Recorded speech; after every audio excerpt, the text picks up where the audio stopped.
Hai Poppers, kamu pasti pernah lihat story teman kamu yang lagi ada di puncak gunung. Backgroundnya kabut, captionnya cuma satu kata, healing.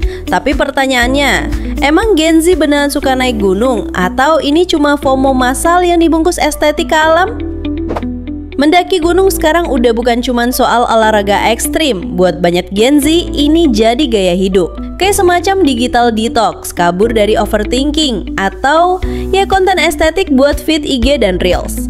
Coba deh scroll TikTok atau Instagram Explore, pasti nemu konten gunung ramah pemula, view sunrise paling estetik, sampai outfit naik gunung yang lucu.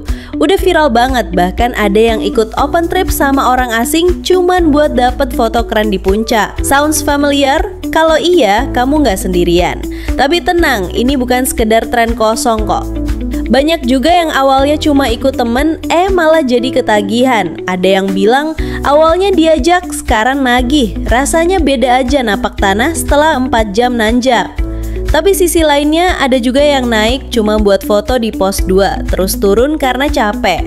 Atau yang nyetel lagu keras-keras, buang sampah sembarangan, bikin tenda di jalur orang. Nah ini nih sisi gelap dari hiking yang sering luput dibahas.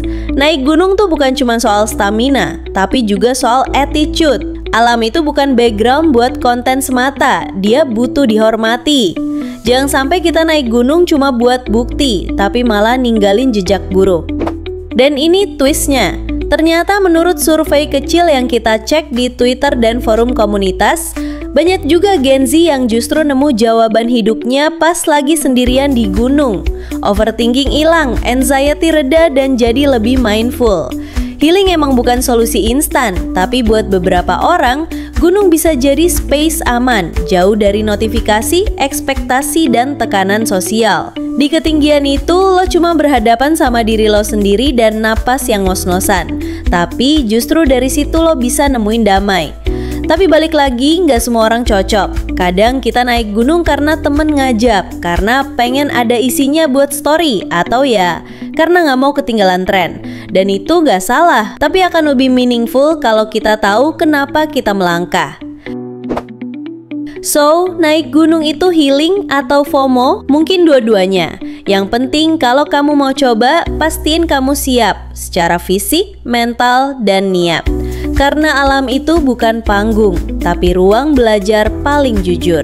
Poppers, kamu sendiri gimana? Pernah naik gunung karena pengen beneran healing atau cuma karena nggak mau ketinggalan story teman? Komen di bawah ya. Like kalau kamu setuju naik gunung itu bukan sekedar konten. Dan subscribe buat konten seru lainnya bareng Hypop.